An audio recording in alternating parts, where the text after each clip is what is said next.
My name, calling all night. Real quick, I have everybody's attention.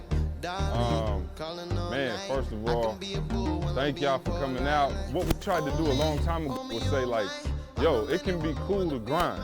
It can be cool to chase your dreams. You know, and this was at a time when like hip hop and everything, like, wasn't no days off, no sleep, nothing like that. Like it was on some real like, you know what I'm saying, death row, like it was that kind of feel. And we were just like, yo, we're not gonna complain about what's going on in hip hop. We're not gonna complain about what's going on in society. Like, yo, let's make what we do cool. And we got to this level. And so every time we put on an event like this and you guys show up, I mean, just good looking people, awesome spirits. And like, it just feels cool. We have one of the most legendary studios in the country. Countless Grammys have been won from out of this place. And this is where we put the album together. And that's what today is about, was really just allowing y'all to hear the album. And so I'm excited for you guys to hear it, just the growth. On the Blueprint to Success, we definitely weren't talking about Warren Buffett. We were talking about TGIM, we were talking about YouTube, the things we only knew. That was as far as our reach went. And now as our reach continues to go farther and get wider, you know, I'm just looking to bring all that information back to you guys. So this is one of the greatest works of music, in my opinion, and not because of me, because of this guy, and that guy right there. The impact that I think this album can have on the world. Everybody got a dream. Listen to me. Everybody has a dream, but not everybody got a grind. You are where you are because of how you think. And if you were to change your thinking, you would change your world. Monday, I grind. Tuesday, I grind. Wednesday, I grind. Thursday, I grind. Friday, I grind. Saturday, I grind. Sunday, I grind. And that's why I'm here today. And listen to me, your problem is you're not grinding. We got a problem. And some of you say, Eric, it ain't my fault. You right. The way you were born, what happened to you is not your fault. But doggone it, you still on the ground after 20 years? You still talking about what happened to you in the 90s? In the early 2000s? It's 2015. That was 2014. We're in the new year. We started all over from scratch. And you still trapped. So do me a favor. From this point forward, execution is worship. I don't make the big bucks because I talk. I make the big bucks because I execute.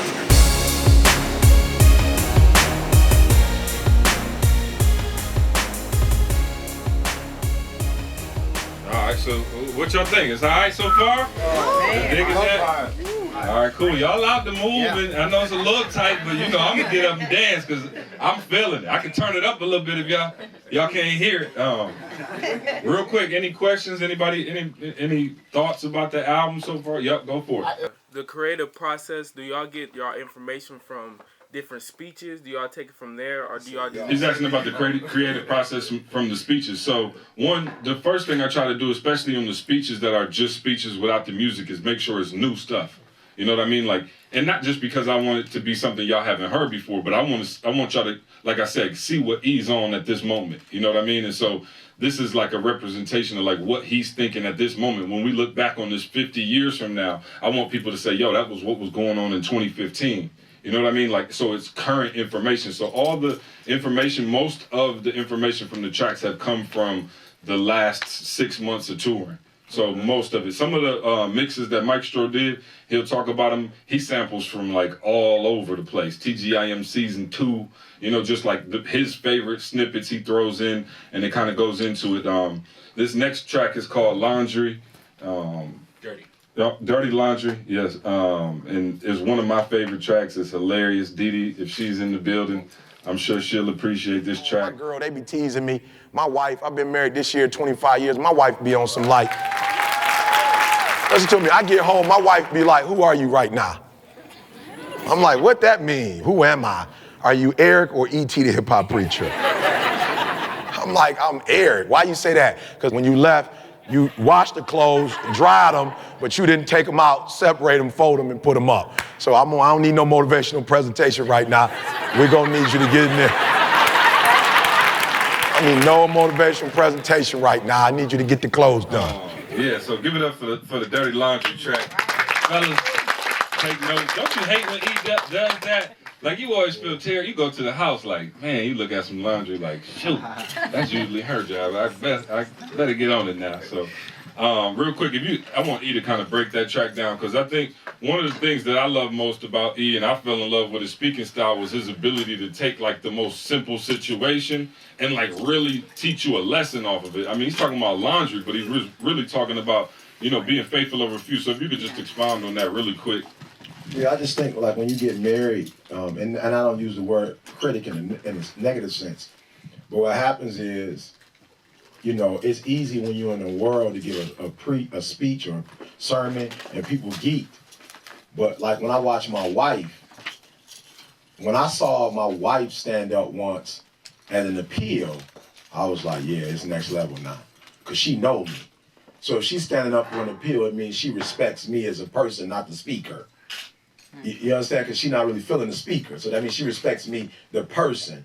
And so for me, home is the place where I evaluate who I really am. I just want to practice what I preach. I don't want to be the person that, and like I said, we've been seeing a lot of this lately, where people that we look up to have one public life, but then they private life, it's like, and you looked up to those people. And now you like, wow, he couldn't do it, she couldn't do it. I know I can't do it. So I'm just trying to, as much as I can, like I said, I know I'm not perfect, but as much as I can, I want to not preach something to you guys and not at least be trying to live it, in my own public life. Thanks for that, E. I'm going to jump into the next joint. Kale, if you could come up here. This is my little brother. This is my wife's little brother. And a couple summers ago, I fired Kale. I told you, I don't play. I do not play. I fired my little brother. Have a seat right here. And one of the reason I fired him, this kid is, he's one of the most talented kids I've ever met in my life. But he was like probably given like 70%. And he's also, lyricist, poet, man. The kid is crazy. And I fired him. And I knew I just had to teach him a lesson. I had told him a million times. And the final straw was, I think, the first lady, E's wife, went on Facebook, and Kale had a rap on there talking about, I'm a lobster mobster eating shrimp and pasta. I'm like, bro, I just gave you $5 for the bus yesterday. Like, what are you doing? And he was trying to be these other things for his friends. And I was like, yo, you're not ready. You need to sit down. And so he sat down, and it hurt him. We're traveling all over. And, I was like, yo, you can't roll. And when he came back, I was like, Kale, you've been through enough. Kale, my wife, and Kale and their brothers and sisters' mother was addicted to crack. East side of Detroit, welfare, the whole nine. And it was, rough coming up. And I'm like, why do you feel the need to rap about stuff you didn't go through? Like, yo, you got a crazy life experience. You went through a lot. And you're still going through a lot to get where you are. Long story short, Kale is doing amazing now. A's and B's at Oakwood. We sent him to East School. He's killing it at Oakwood, and I'm so proud of him and how far he's come. But he came in to Patchwork, and Kurt, I don't think Kurt was paying attention that day, but Kurt was like, yo, that kid, and if you could just talk about, because he's on this verse at the end, and when I let people hear it, they don't even say nothing about E. They like, yo, who is that? And so quickly, Kale, give me 30 seconds about that process. The patchwork process? Or the verse? No, just the verse and kind of where you went from where you are. I wrote the verse from a place where I was home from school, and I was away in college for about 3 years, and when I got home for the summer, I noticed that all of my friends were still doing the exact same thing, living with their parents. And I hate being at home, because when I'm at home, I see my mom take a handful of pills 3 times a day, because she's going through her 3rd time battling cancer. She had to have a total hysterectomy, and she's taking a handful of pills 3 times a day. And at the same time, she still has to pay bills. She hasn't worked in 15 years because she's disabled, but actually 20 years because she's disabled, so she can't work. So only check she gets is an SSI check, and you can't eat off of that all the time. So I just wrote the verse from a place of, man, my mom has to eventually see me get to where I'm going to get. Because if she doesn't, it's not worth it. Told all my people that we gotta make it, it ain't no more options. Living with mama was cool for a minute, but now it's a problem. We should be eating the competition, it just look like we starving. But I'ma keep rocking these stages till they start to look like the garden. I'm trying to get so much money that my wallet looking so green that you think it's a garden. Same one that went from the butt of a joke to the one at the show that's the highly regarded. Keep keeping it real from the bottom. I started, you still at the bottom, they keep it 100. You either prey or the predator partner, you either the meal or the one that be hunting. Chasing my dreams and I got them running, it's not even funny, I'm just being real. Never been one for the money, got raps like a mummy, I swear that this paper is real. Mama's in pain, it's giving me chills, I just see the pills, I know that it hurt. The doctor prescribing the poison, he don't even know if it worked. Swear if she go to the dirt, then I'ma just lose it, I just don't know what I would do. Forget about Grammys, my kids need a granny, I tell you that's true. So maybe I'll use it as fuel for the music and get in the booth and give you this pain and spit from the heart. Been grinding too long to not make it through. I've been grinding way too long.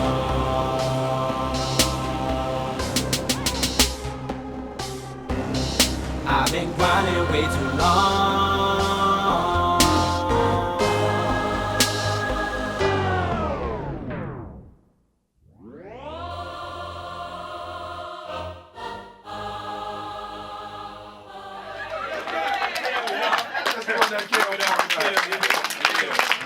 Yeah, no doubt. Yeah, he was hungry on that. Like, when I heard him spit that, I was just like, wow, he gets it now. Like, I stopped worrying about it. He went back to school. I'm not calling him nothing. I'm like, yep, you get it. I heard just that one verse. I was like, I ain't got to say nothing else to him. And so, I was proud of him.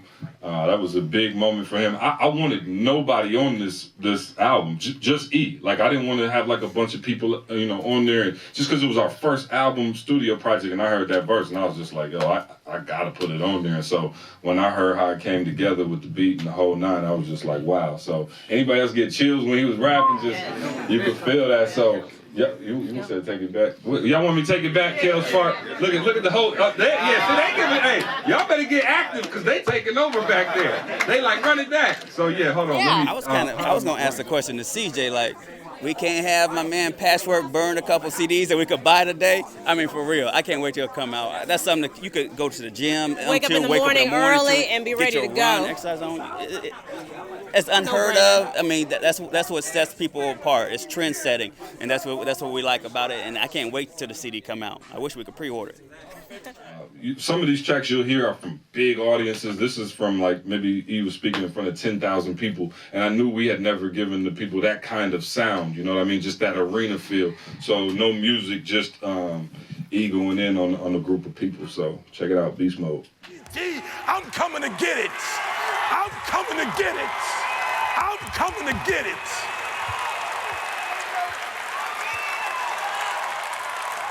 And your problem is not this opportunity. Your problem is not this business. Your problem is you a gazelle fronting like you a lion. Your problem is you a giraffe fronting like you a lion.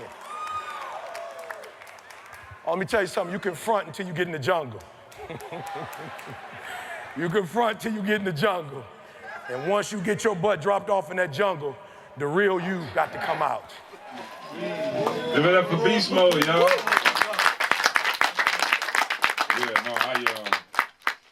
I know you might have heard E do the Lion and Gazelle story before, but I was like, wait, this one is different, just the way he framed it. So this next track is crazy. Like, I picked out the audio, and we actually weren't gonna put any music with it. And this gentleman right here was like, no, we got to put some stuff with it. So this is Grandma's Kitchen, and he's reflecting on some back in the day, I guess. And I called Mike Stroh, and I was like, yo, this Grandma's Kitchen track, I only want to put music with it if you can figure out the perfect score for it. And I'll tell you, when he sent it back, I knew me and Mike Stroh had like some chemistry, because when he sent it back, I was like, whoa, that's exactly what I had in mind. So E is talking about his grandmother and vibing on what used to happen back in the kitchen back in the day. And I think as soon as y'all hear the first couple sounds of this record, you're gonna know where we're going with it. So this is Grandma's Kitchen. This old school, when Grandma used to make a cake, boy, sit down.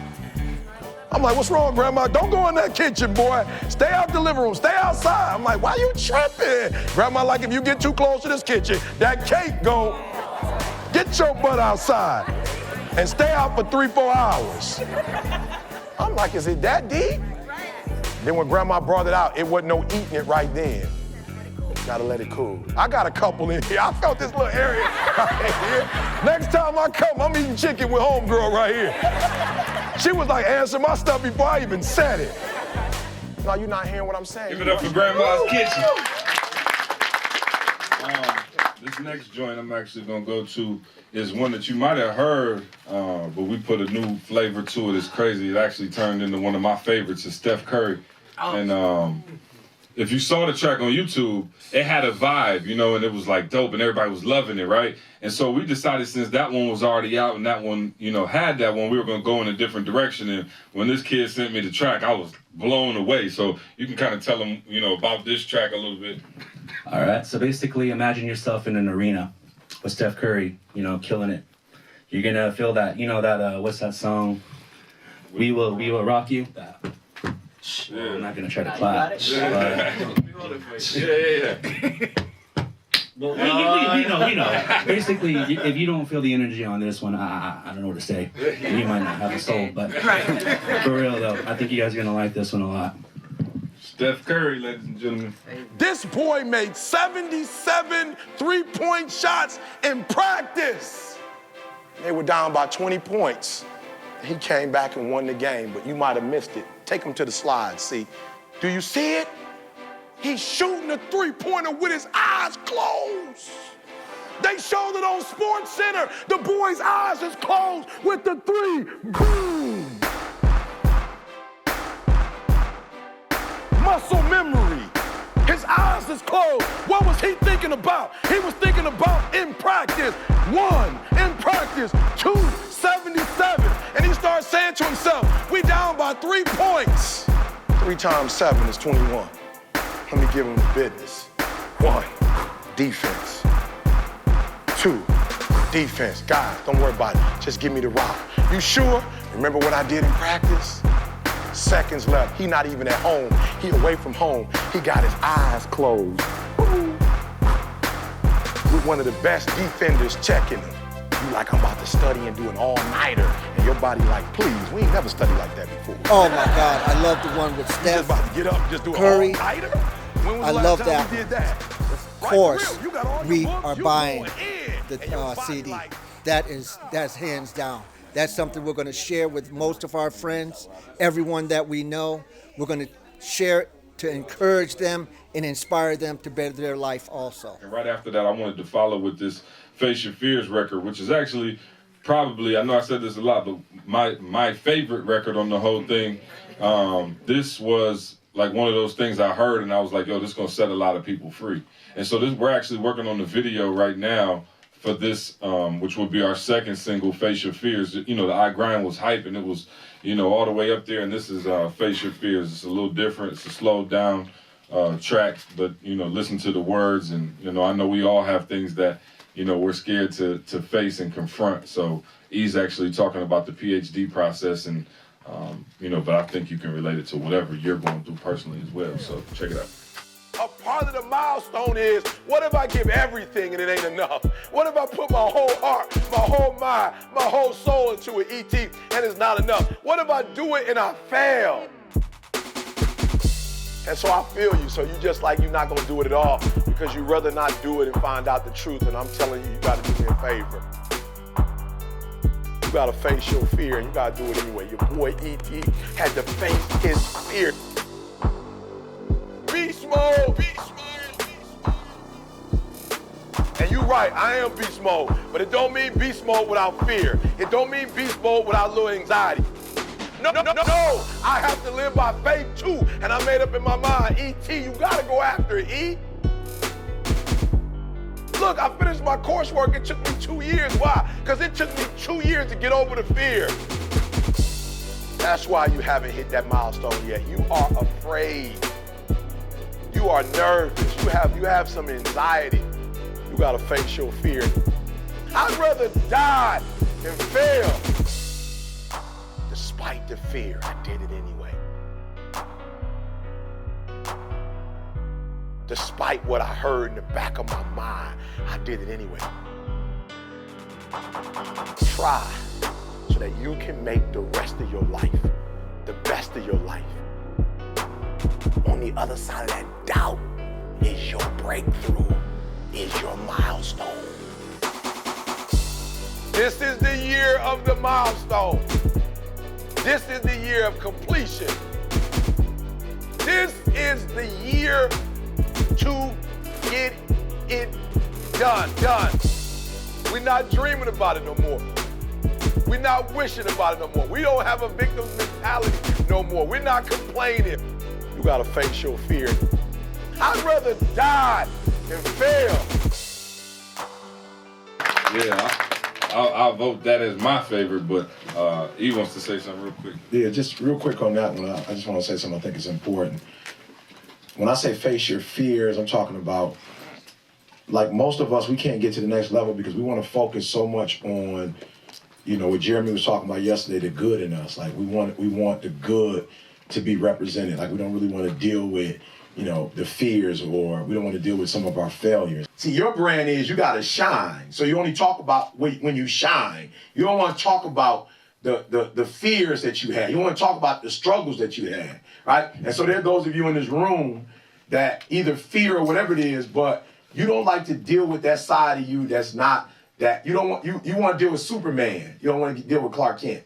You don't want to deal with the suit, the glasses, the clumsy dude. You want to deal with that superhero. I don't talk about my failures because like I'm proud of them. I don't talk about them because I'm interested in you knowing all my business. I do it because, and there's been backlashes from my mom, backlashes from my sister. My wife might say something to me. My son used to get on me, Dad, you out here on a mixtape, you murdering me. Like you saying, you telling my business, right? So it's not always, like my family not always happy when I do it.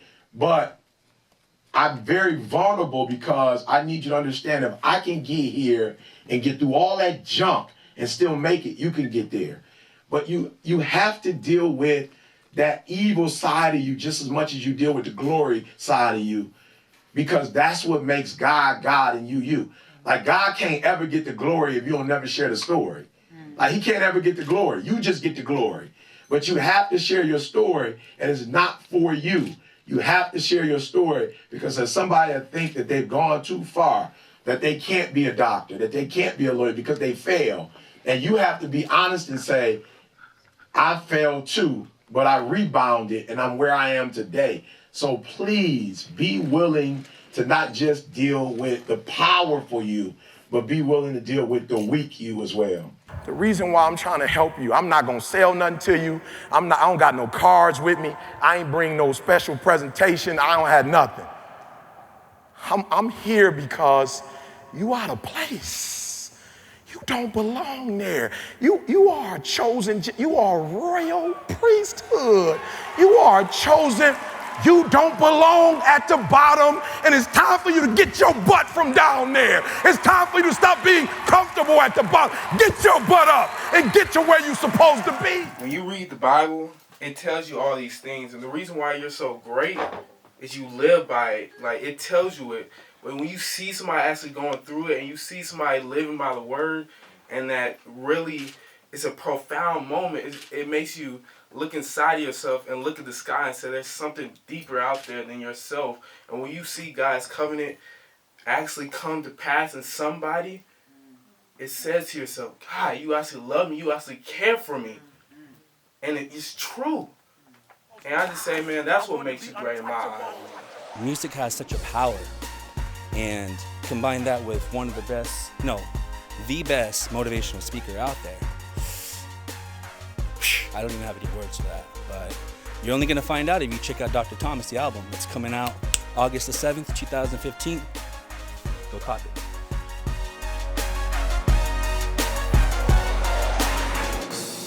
Nobody knows who we are without each one of you.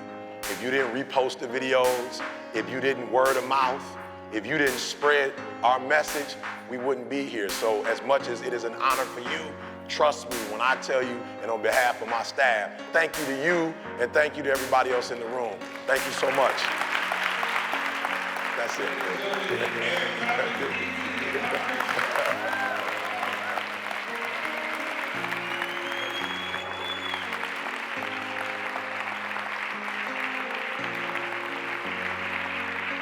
Thank you, guys. Thank you. Thank you.